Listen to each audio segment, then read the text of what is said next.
Russian-speaking Israeli friend, Ariel Lanyi. I think we met on one of the concerts in London. And actually we were queuing for autographs of Lev Ove Ansnes. I remember this moment. And then we kept seeing each other at concerts, and then we met for an interview for my research, and now we also do a live interview for those who want to watch it. Now I'm inviting Ariel to connect.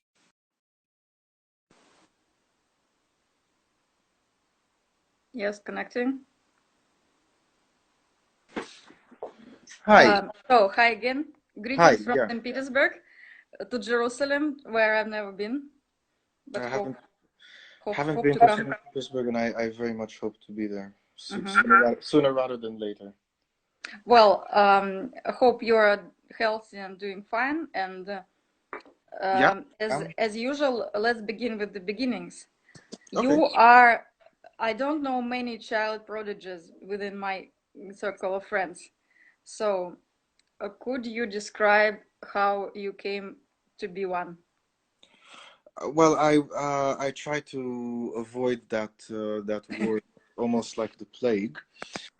Um, and I actually, even when I was a child prodigy, quote unquote, in a way, I recoiled from that term for many reasons, most of them good reasons, I think. Mm-hmm. Um, how did I start? It was a very natural start for me because there was always music in the house. We had a piano when I was born, and even though my parents are not musicians, they are very knowledgeable about music and and art in general.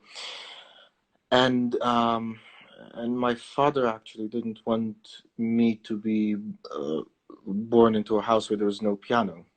Mm-hmm. It was very much nurtured in the household. I am told, and I have no reason not to believe that at 45 minutes old, I already heard Glenn Gould's recording of the Well-Tempered Clavier, and so it was always something that even if I wasn't doing, it was around me, and likewise, I was playing with the piano and with different instruments before I started taking formal lessons. So it was just a natural course of things. I was never forced to do it. It was always done in a very leisurely and encouraging way. Yeah, but even if you don't like this term, the fact remains, well, it's written in your CV that from the age of 7 you gave orchestral performances in Paris, London, and in Israel. Could you describe the feeling and how was it? Well, when I was 7, it was actually not hard at all because I think as a child you don't quite realize what's at stake when you go on stage. Mm-hmm. Um, when I was 7, from the little I remember, I hardly had any nerves before going on stage or any fears. Uh, I mean, and I think I think the first time I really felt nervous going on stage, it was as a teenager, not long after I said to someone that I don't have any stage fright. And then the next concert I felt extremely nervous. But that was almost a decade later.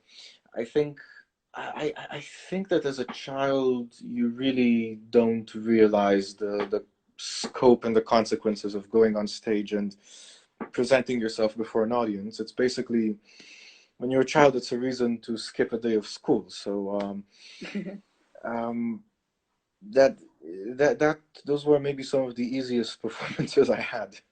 But how did your communication with adults happen? With conductors, with those who played with you?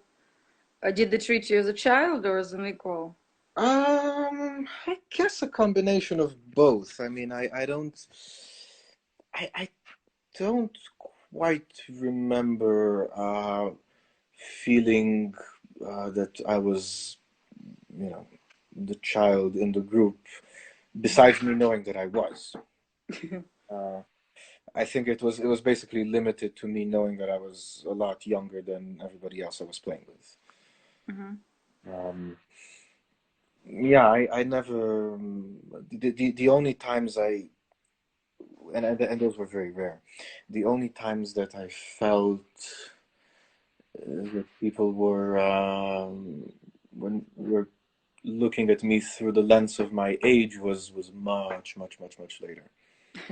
It was usually in discussions about tempi where I wanted to take things a bit faster, and then you know people who were older said that when you'll be older, then you will realize why you know why you should play them. Well, I And maybe must they were right. say, I must say that you there are many years for you to have this conversation because you are still quite young.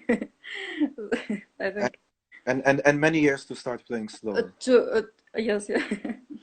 Well, and could you compare? Could you describe the musical education in Israel?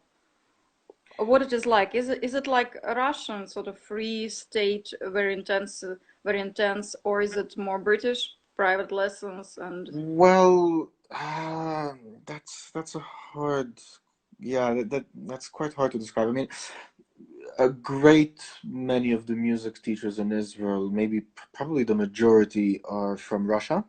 Mm-hmm, mm-hmm, So there is a lot of Russian influence in the education process of musicians, and that translates itself into many aspects, into the repertoire people play, into the sort of compartmentalization of stages of development, which of course has some very good sides and some not so good sides to it. But I must say that I have a I have quite an outsider's view of this because my musical upbringing was very much not Russian.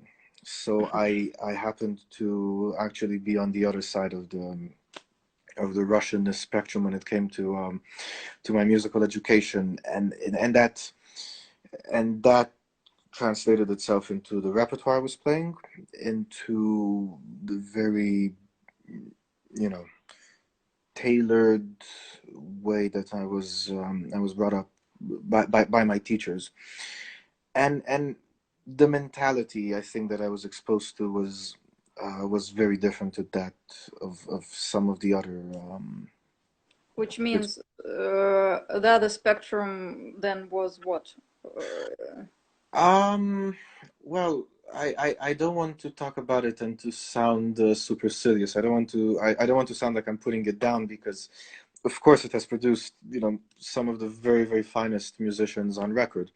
Mhm. But I'd say in my case, I think I was very lucky to tackle some of the most challenging and ambitious works in the piano repertoire very early on. Mhm. So, for example, by the time I graduated from high school, I had already performed the last three Beethoven sonatas quite a lot. And that is something that I don't think I would have been able to do had I been brought up the Russian way. Mhm. Because,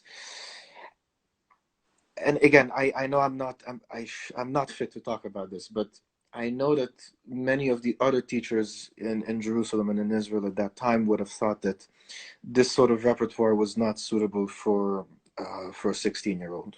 Mhm. Or well, I started it actually earlier. I started it when I was 14.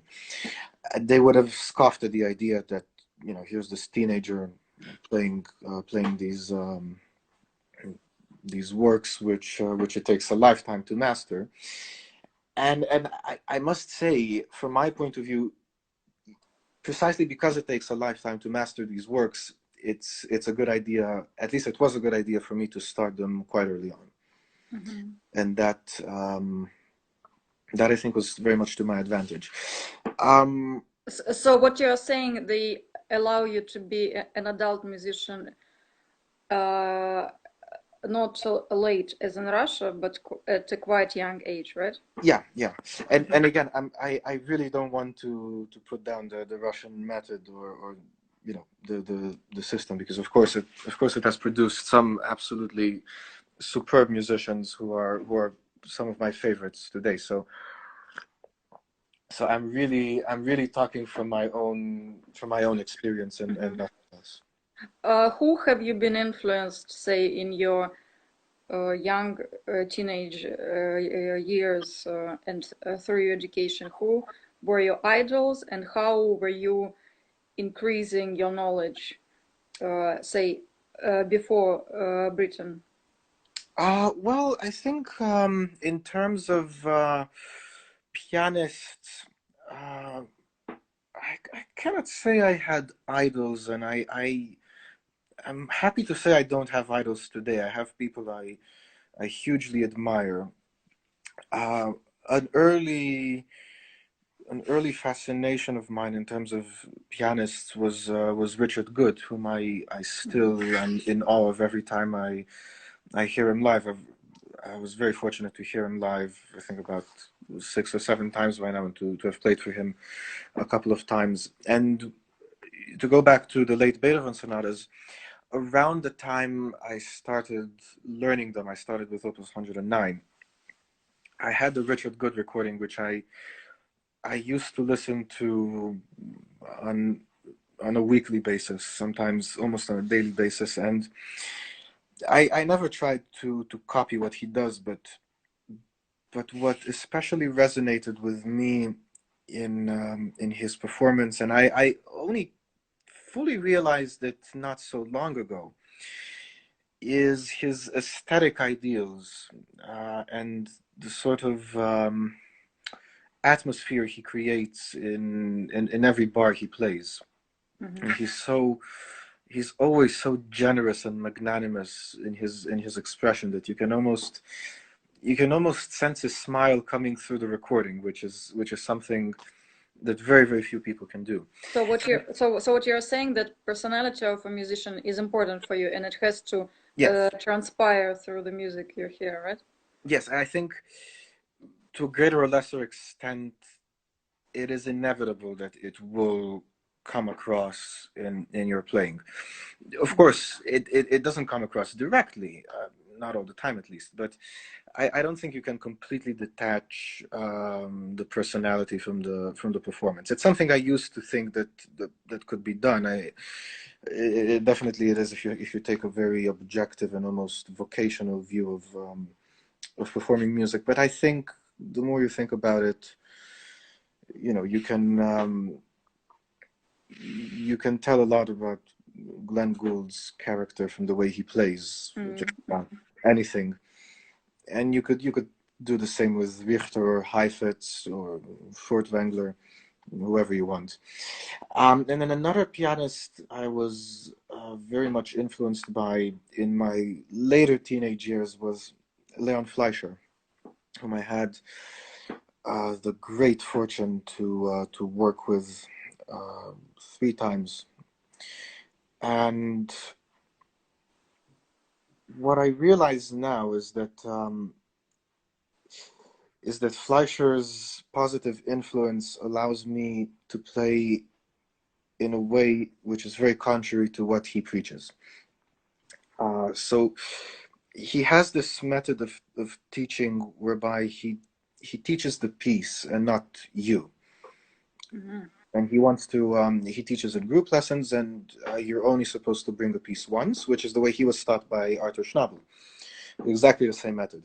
And you know, when teaching the piece and not the player, he has very fixed ideas about phrasing, about sound, which are not dogmas. There are fixed ideas which he believes in, but he knows that the opposite can also be true. And being able to utilize his ideas when I was playing for him and after allows me today to do exactly the opposite of what he says, and I think that's a very very positive. It's a very very positive thing, um, because he really does not want he does not want you to copy him in the long run. He just wants you to be acquainted with a certain method of thinking, and then when you go on stage, you have to make it yours. And that is something that the more I think about it now, the more I realize that it's a very healthy way of approaching art in general, and music as a performing art, in particular. That you expand your knowledge to include absolutely everything you can, and on stage you have to be your own teacher, your own master, and you Mhm. you, you Can, choose whatever you want and you make it can I yours. ask, as an instrumentalist, when you are specializing in one particular instrument, does it mean that your knowledge is channeled only through the works written for that instrument, or It it shouldn't are be. you are you also, I don't know, listening or and reading the orchestral scores or something else? Like how much of the Oh, piano was there for you, and what was left for other instruments and for orchestral works? well, I mean, I think that looking at the piano works of any given composer just through the lens of this or that composer's piano works is a very dangerous mistake. It's a big fallacy, because these works, they don't come out of nowhere, and Hmm. composers were always working on different things, and they had big ideas which found themselves in uh, in different works, and that's why we must be acquainted with as much of the canon of these great composers as we can. And I think with most composers, not all, but a great many of them have a body of work which could be the reference point for us when we seek to interpret their other works. So with Beethoven, it's the string quartets mainly, and the other pieces of chamber music which were written around the string quartets, such as the septet, the piano trios, etc., etc. With Schubert, it's obviously the songs. With Mozart, it's obviously the operas. Haydn, very fortunately, he lived to a ripe old age, and there it's harder to just point at one body of work and say that that's the reference point, because there's the liturgical music, there's the string quartets, there's the symphonies, and I think that we must not only must we be acquainted with them, but we must know the aesthetic world which they seek to create, Hmm. because we see in the piano works, we see the composers doing very very very similar things. We see them referencing each other as composers, and each other's works as well. Everything has to be seen in as wide a context as possible, and that's Wait, but if we don't have it, like say I'm just now list, I will open say France Culture or BBC Three and listen live. I have Mhm. no idea what's performed. Like say I'm just somebody, yeah, who just turned it on, don't know anything about Haydn, Mozart, Beethoven, and then my capacity of enjoying it would be very limited. Or No, I don't think so. No, it wouldn't be very limited, but I think as a performer, um, the more you know about the composer and the context, the better. As a listener, no, I mean many people get lured into classical music by listening to one piece which they had no idea what it was. mhm. But I think there must be a little bit of a difference between how you approach things as a listener and as a performer. Mhm.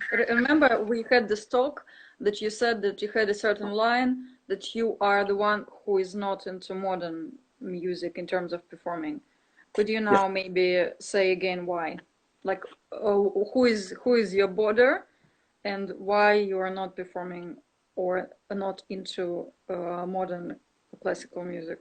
Well, the reason I don't perform it, well, one of the main reasons I don't get asked to. Um, but I think, look, I mean, definitely as a pianist, our repertoire is so vast that we have to. Nobody can do everything. We have to specialize, and we have to see where we have the most to say, and Hmm. we have to see what we can do, what we can do to our best. I mean, I remember my father used to tell me, you work on your weaknesses, but you work from your strength. So Hmm. you have to see what your strength is, and that that for me is the guiding principle as to why I play certain composers and I don't play other composers. So yes, I don't play much contemporary music, but I also don't play Chopin. Now, that doesn't mean I don't like Chopin. I absolutely adore Chopin, and I think Hmm. he was one of the very greatest composers to have ever lived. But I know, having played him, uh, that uh, I can play other composers better, and that there are people who play Chopin a lot better than me. So that is my consideration when choosing repertoire. Hmm. Can I ask? Well, I can't completely miss it from our conversation. How come you, who, as you say, your heritage is American Israeli, Hmm. is a native Russian speaker, and you have read novels and works by Bunin, Kuprin, Gorky, like not very obvious authors, and also you are a promoter, an active promoter of the Russian composer Nikolai Metner. So could you tell us about this Russian Yeah. connection? So my mother is from Moscow. She Mm-hmm. came from Moscow, and she spoke Russian to me from the day I was born. So I grew up with three languages, Mm-hmm. and I'm very fortunate that it was Russian, because it's a unspeakably rich language, and the literature that is available is also quite remarkable, and not only the ones which are not only the writers which I read university, Tolstoy, Chekhov, Dostoevsky, but also the niche writers, as you said, people like Bunin and Kuprin, who really, or Gorky, um, who really somehow shed a light on a very specific aspect of life in the early 20th century and the late 19th century, from an extremely special viewpoint, which somehow remained, at least the way I see it, as a niche, Mm-hmm. and Yeah. that's very lucky. Uh, do you think that they helped you to develop the sensitivity? Because you mentioned the authors that I think are very important for emotional education. Bunin, Kuprin. Do you think they helped you in uh, being sensitive to certain pieces of music also? Maybe, I mean, it's very possible. I think often we don't know what helps us see certain things in music or in anything else, and a lot of these things work subconsciously, and sometimes completely in an unexpected way. um, I I think of a book I read, and I managed to make some very personal connection to a composer. Sometimes these things happen perchance almost simultaneously. So not long ago, I was reading uh, Balthazar and Blimunda by José Saramago, who is Mm. Mm-hmm. by no means my favorite author. I mean, he's obviously a great author, but not one of my favorites.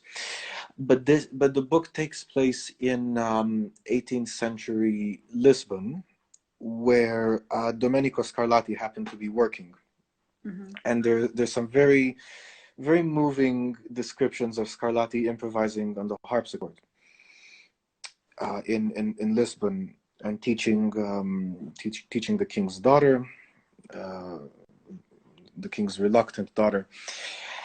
And around the time I was reading it, I was working on a Haydn sonata, and I was always of the opinion that Haydn and Scarlatti were somewhat kindred spirits in their expression, even though I'm not aware of any specific connection, but I see some common threads between these two composers. And at some point I was practicing and I managed to think about this description of Scarlatti improvising, and it made a lot of sense to me. But that these things happen, these things happen in a way which you cannot plan, you cannot foresee. So I'm very ready to believe that Bunin and Kuprin, especially Kuprin, would somehow find their way into my thoughts when thinking about a piece of it. Then your writer should be also Hoffman, you know, because Yes, Hoffman, he was absolutely. himself a composer, has many scenes where composers are mentioned. Gluck. Absolutely, yeah, and of course the connection with Schumann and the Kreisleriana. Yeah. Well, and before Britain, what was your concert experience as a listener? Is Jerusalem a place where many guest orchestras come, and what is the level of your local orchestra? Guest orchestras, no, they very seldom come to Jerusalem. As in, I have never seen a guest orchestra in Jerusalem. They do come occasionally, but it's not on the itinerary of guest orchestras. And so the orchestral concerts I saw were of the Israel Philharmonic, and there were concerts in other venues as well, which were solo recitals, and more rarely, but it also used to happen, chamber concerts, though not very many. And well, obviously the the differences between Jerusalem and London are self-evident and do not need to be expounded on. But because of that, actually, whenever a distinguished artist came to Jerusalem, it was always I always felt a sense of occasion. You're sitting in the audience and you're awaiting the moment when Emmanuel Ax will walk on stage, or Kurt Mazur. I was very lucky to hear him. Sadly, I only heard him once, but there's the sense of anticipation from sitting in the audience to when somebody's going to come on stage. Whereas in London, they Yeah, come every it Monday. just happens, yes, every day, and you get Yeah, spoiled, yes, by the choice. yeah. Every day, three of them are playing in the same evening, and you don't know whether to go see an opera, a string quartet, or a solo Yeah. recital. So that's a very very big difference, and Um, it really hit me in the face when I moved. your CV mentions the tuition by Leif Ove Ansnes, Mari Piraya, Stephen Osborne. Did it all happen in London or before? Uh, so Murray Perai was before. He's the president of the Jerusalem Music Center, where he's very very committed to it, and I played for him three times actually. She was, I think, the first master class I ever played in. I was about 11 years old. And then Leif Ove Ansnes, I was already living in London when I played for him, but I played for him in Bergen in Norway. And Stephen Osborne is a visiting professor at the Royal Academy of Music, so that was in London. And this picture of you quite at young age with Thomas Adesh, where was it? In Jerusalem. He came to the Jerusalem Music Center and he gave a string of master classes, solo chamber music. I think he even worked with some composers, but I don't clearly remember. And that was a very very nice experience. Can I ask how equal do you feel to your teachers? Because in Russian mentality, I think it's always like you have to develop some certain some hierarchy and to feel your inferiority to a teacher. I wonder how it was for you. Um, no, I definitely didn't. No, I never had a sense of inferiority inculcated into me. With a gun held Hmm. to my head. But the teachers I work with, I work with because I feel that I have a great deal to learn from them, and that they know a lot more than I know about the things which are most important. Hmm.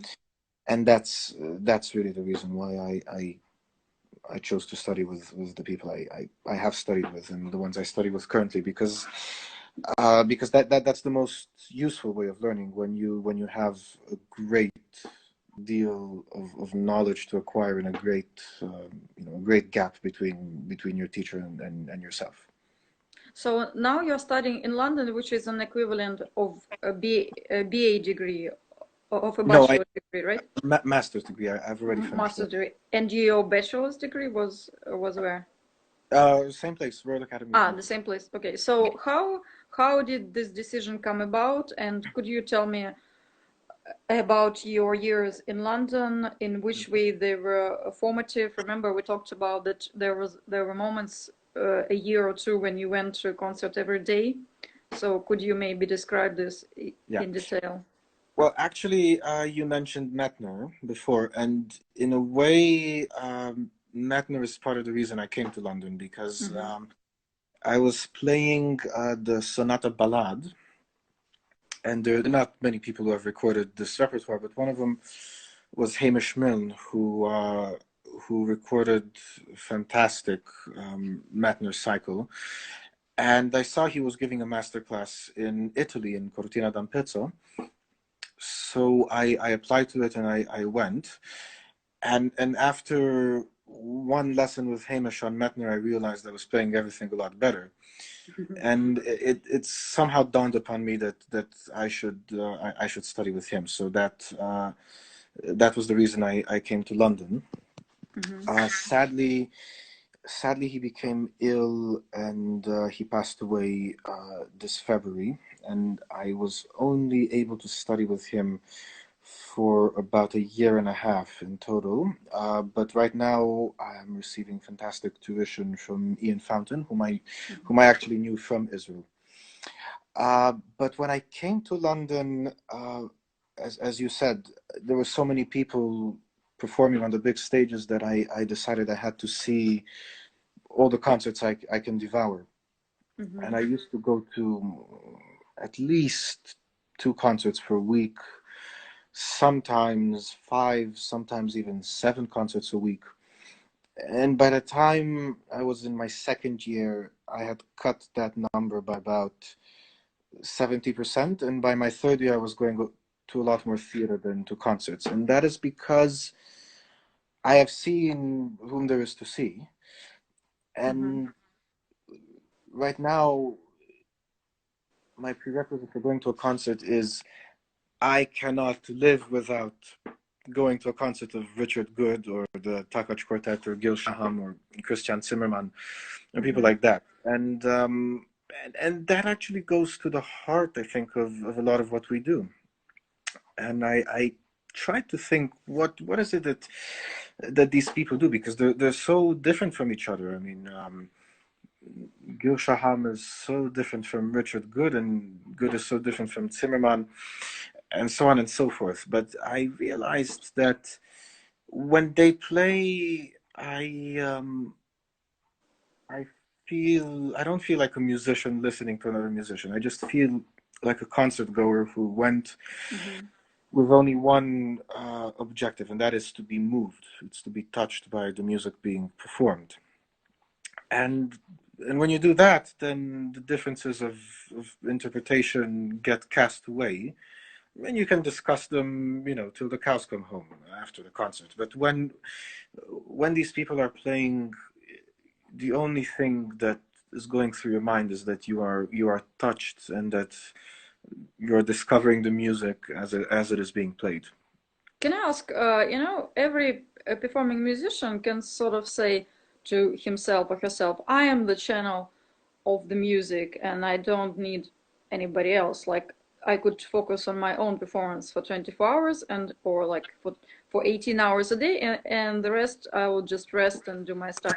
Why does an instrumentalist, a musician, need to hear his or her colleagues? Because there's so much to be learned. Because we don't live in a bubble. I mean, everything we do as artists is to do with dialogue. We are we are in constant dialogue. We're in dialogue with the audience. We're in dialogue with the composers. We're in dialogue with the past. We're in dialogue with our colleagues. Everything revolves around dialogue, and the more you hear, the more enriched you become. And that's not only concerts. That's not only music. That's theater. That's art. That's literature. That's all the rest. Um, and you know, nothing we do as artists emerged by itself.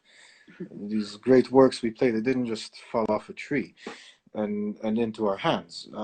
There's always a context. There's always a story behind it, and we must acquaint ourselves with whatever we can. Mm-hmm.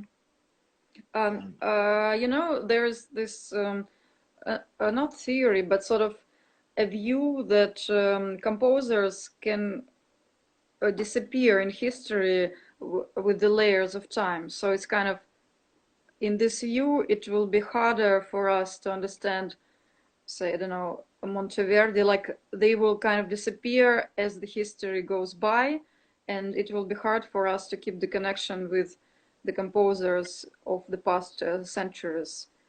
So basically, how is this connection surviving if we are divided by more and more years and centuries from the music written?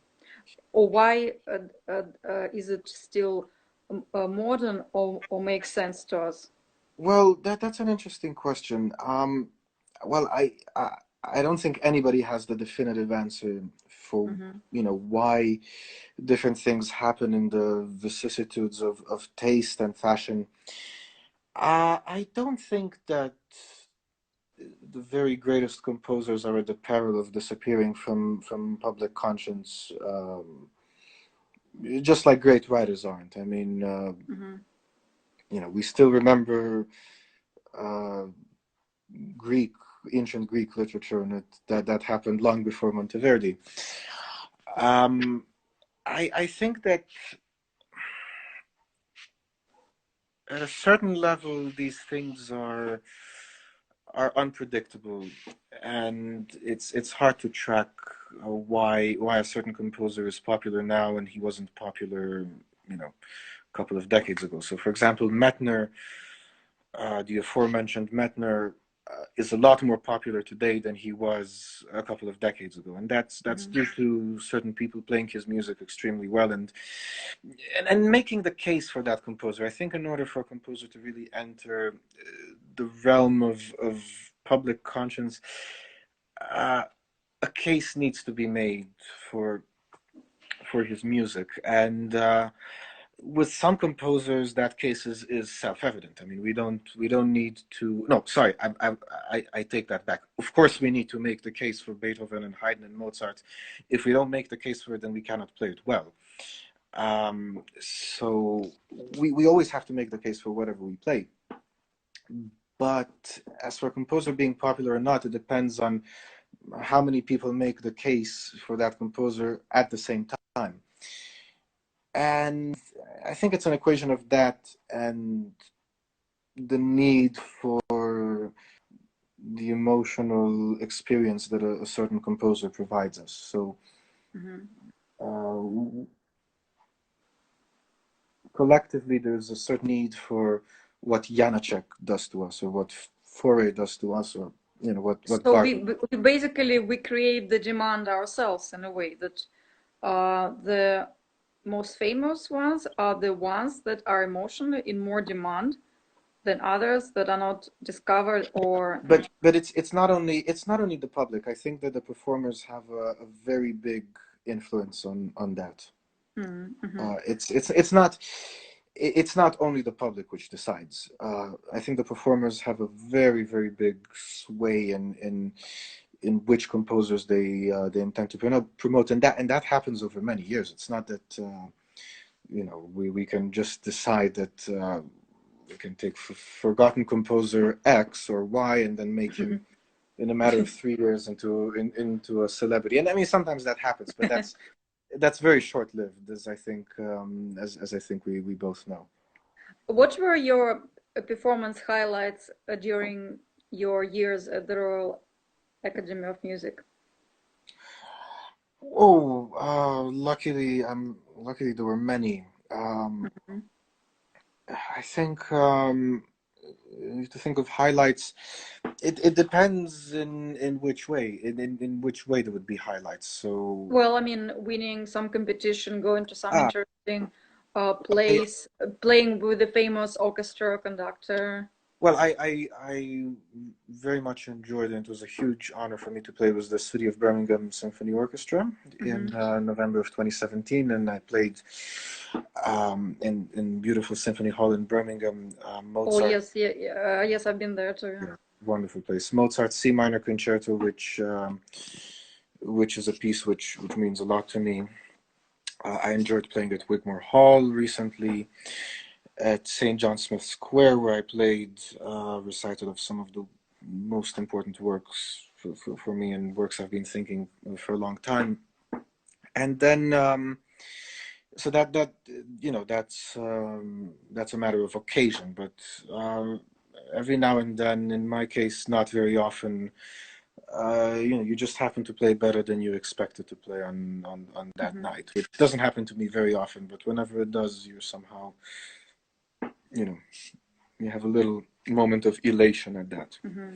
Can you describe the piano competition? I've seen that you first that you won some prizes at a couple of them. You were part of the Miami piano competition, right? No, that was not a competition. That was a festival. Festival. Well, could you describe the piano competition to me? And did you understand why you were, say, chosen and like won the prize? Like, what is it to be inside the competitive atmosphere? Um, well, no, I cannot say why I was chosen because I didn't choose myself. So, but uh, as in to describe the atmosphere, it is, as I'm sure you can imagine, not the ideal way to make music. Um, but it is in this day and age a sort of necessary evil. At some point, I was very much against competitions, and I was almost steadfast in not doing them. But then I capitulated too. But I think that from a performer's point of view, there are things which can benefit you besides getting some engagements or some connections or some money, and that is putting yourself in the most uncomfortable situation possible, Mhm. and then realizing how much you want to go on stage and play a normal recital with a Mm. big smile on your face to just face the audience and have a completely positive experience. And I'm not going to say that it completely solved that problem for me. It did, I think, help me in a way because sometimes before going on stage in competitions, and it doesn't matter whether I was successful or whether I was not successful, I've also been unsuccessful in plenty of competitions. You think, okay, the next time I play a concert, I'm going to be so happy to do it. And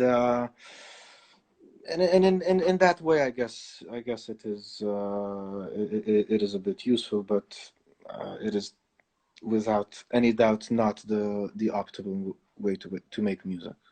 Mhm. I wonder whether now you're in what state are you now? Are you in some anxiety over the present situation? Like whether you do you feel like the situation kind of puts all arts under the On hold. problematic Yeah. discussion about whether we need arts at all now that it's all come to essential problems of health and Yeah, people survival, saying you know. that. Well, I'm just That's thinking like, ridiculous.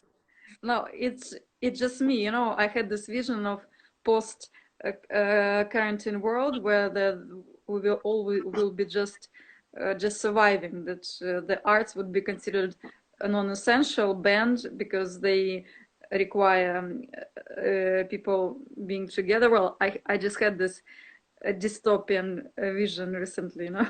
No, I think you've been reading too many dystopian novels then. No, no, I definitely don't have that vision. And look, people as a species are meant to congregate together. I mean, that's why we come into this world in order to be in groups. We want to see each other. Um, so no, I have caught myself, uh, using the drug of optimism Hmm. many times. So I'll use it once more and say that I think that's absolutely not justified to think in this way. If anything, people will want to devour arts even more. At least I hope. As for my state of mind, I made a rule that I'm going to try to read the news as little as possible Mm. because complaining about, of course, there are many reasons to complain, but complaining about it is not going to solve the problem. And complaining about it sooner or later waste your time quite in quite a significant way. And if I'm to remember the coronavirus period in 20 years time or in 10 years time, I would want to think that I spent this time reading great novels, listening to great music, and learning great music on the piano rather than, constantly sitting with my fingers crossed, Mm. looking at the death tolls in different countries. So Of course, the are you news is also unavoidable. are You can you tell me. now watching all these streams or listening to things that are streamed online, or are you creating your own content and listening to your own discs, I playing must, I must music on piano? confess, I must confess, I haven't listened to streamed concerts. Mm-hmm. Um, I mean, there's so much music that I wanted to listen to, and I just couldn't find the time to. With music which has been recorded quite a long time ago, that I feel that I need to use this time to listen to some recordings that I wanted to listen to, revisit some recordings that I already know, Mm-hmm. revisit works that I didn't like in previous years and see whether I still don't like them or whether I see something different in them now, which is a healthy thing to do from time to time. Mm-hmm. Yeah, so I'm basically trying to make up for things that I have been missing out on Mm-hmm. as much as it's possible to do that. Well, when it is over, and I say maybe in a few years, what would be for you an ideal vision of yourself as a performer? Are you envisioning yourself as a recording artist, as a soloist, or Um, like with I whom I would you like I to I perform? I prefer performing artist over recording artist, but recording as well. Mm-hmm. Well, hopefully playing a healthy variety of repertoire with great people in great venues and with the ability to develop over time. I think that's Can I ask, is it hard to establish yourself in the big circuit? Is your yeah. agent actively promoting you, putting you to gigs, or like I how? I don't have an agent. Um, Well, you should, I guess, no? Get one. maybe I don't. Fact is, I don't. Yes, it is hard because the world is big and there are many people who do what we do. Mm-hmm. And yes, it is hard to carve out a corner somewhere in that music world and say, this corner is me, and Mm-hmm. this is the repertoire I do, and to somehow present and promote yourself to the wider public. That is yeah, it has always been a challenge, but I have a feeling that today it might even be more of a challenge than in previous years. Although, who knows? I mean, maybe somebody from previous generations will say that it was also extremely hard back then. But can I ask, do personal connections matter? Could you say, write to Leif Uwe and ask him if you could play at his next Bergen festival, kind of pull the strings of your previous teachers? Mm, Yeah? well, that's already an ethical question. Yeah, well, I'm asking whether it is done in the musical world. Like, do the personal things work sort of Oh no, in in a hidden in a hidden yes, way? they do work. I don't I don't do that. I don't call Leif over or Osborne and say, can I play it at whatever place you have. Um, well, in order for somebody to invite you, especially if you don't have an agent, he needs to know you. Hmm. And he needs to not only, definitely in this day and age, not only know how you play, but also have an image of you as an artist, as a person, and so yeah, personal connections definitely do matter. Do you, while you are still, well, let's say, relatively unknown and developing up and coming, do you get this pains of of feeling non-self-confident, like self-doubt, and how do you fight them? Like, how does a young person assert himself in his own eyes? Um, I think the best way to do that is not to compare yourself to others, but to compare yourself to yourself. Mm-hmm. Compare where you are now to where you were a year ago. Compare where you are now to where you want to be in a year.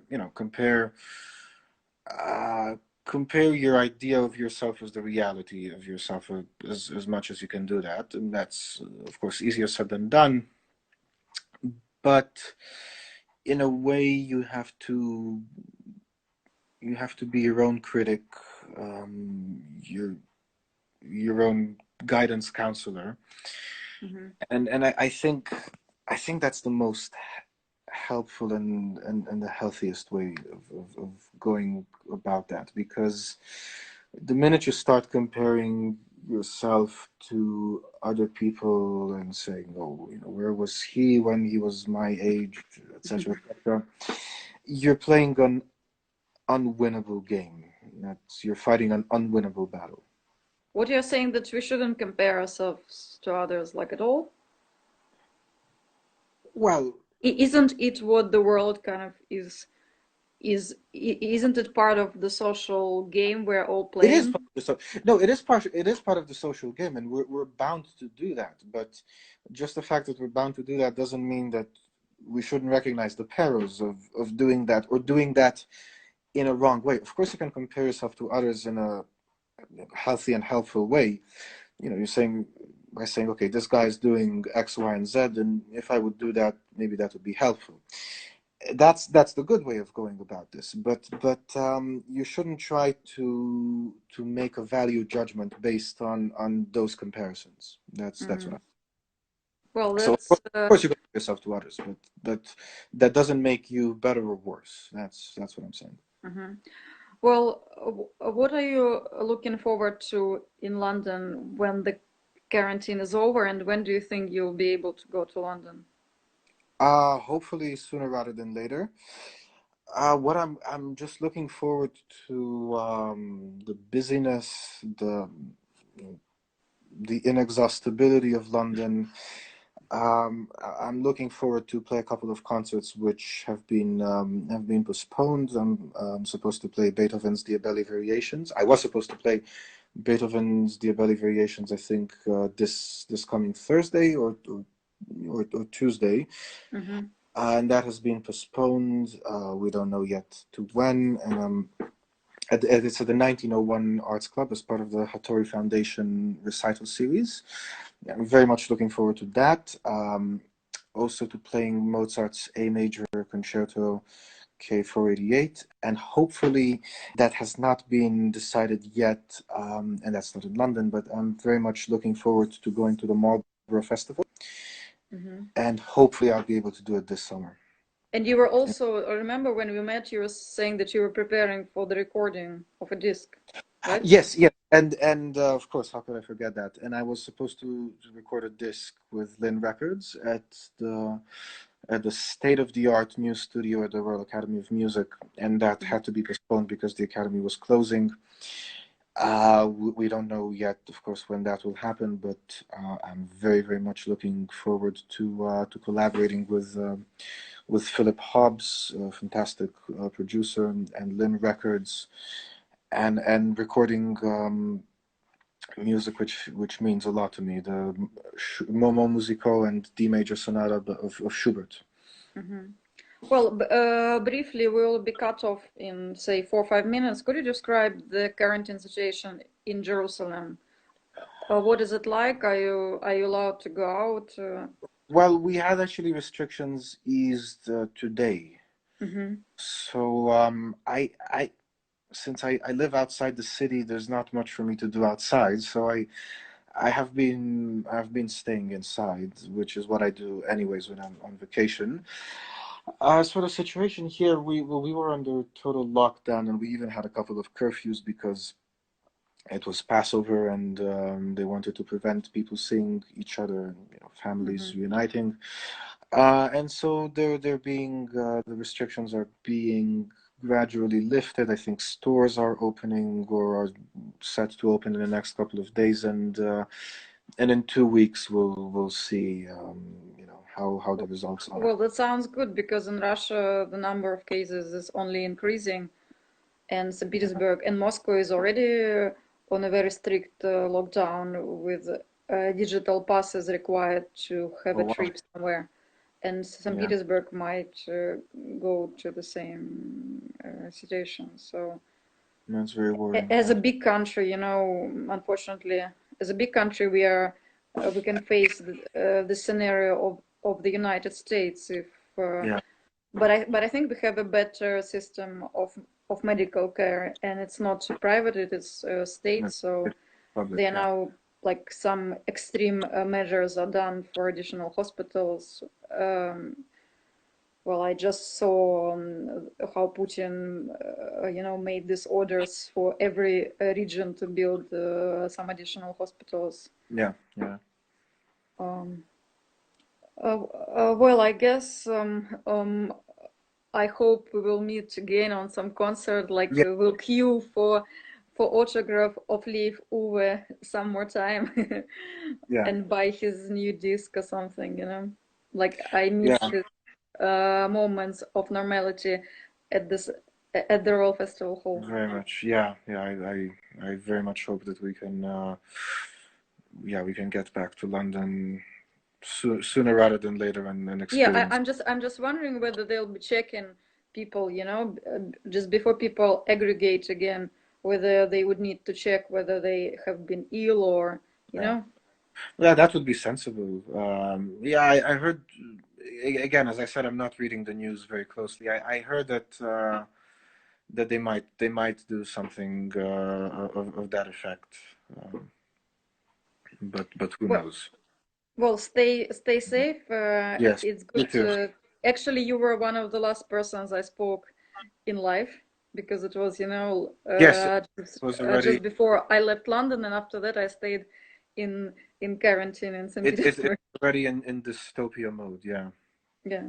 Well, that's thank you so very. much, and I will Thank put you so this much. on YouTube after I do the screen recording tomorrow, okay? Okay, yes. Hope to see you soon and stay safe. Пока и Пока. читай мои рассказы. Да, конечно, да. Хорошо? Хорошо. Все, счастливо, пока. Счастливо, счастливо. Пока.